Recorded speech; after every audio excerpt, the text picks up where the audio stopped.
Hi guys, আসসালামু আলাইকুম। কেমন আছো তোমরা? তো আজকে খেতে আসছি গরুর জন্য কলই নিতে।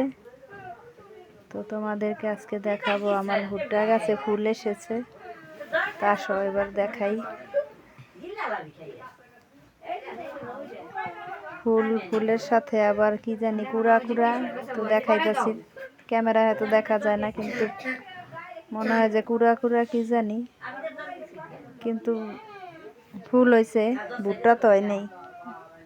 কেউ কেউ বলতেছে যে এগুলা ঘাস, আবার কেউ বলতেছে এগুলা ভুট্টা।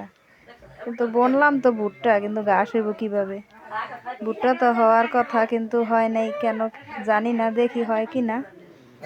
তো এখন তোমাদেরকে দেখাইতাছি কলই সই। তোমরা কখনো কলই সই দেখছো কিনা গাছে জানি না। এই যে দেখো কলই সই হয়েছে কত সুন্দর। আর ফুলও আছে মাঝে মধ্যে, কিছুটা অল্প পরিপূর্ণ হয় নাই। তো যখন পরিপূর্ণ হইব এগুলা বাড়িতে নিয়ে যাব, কলইগুলা খাওয়ায় ফেলবো গরুকে। আর ছই আমরা বাতি এলে কলই সংগ্রহ করব ছই থেকে। তো আল্লাহ হাফেজ।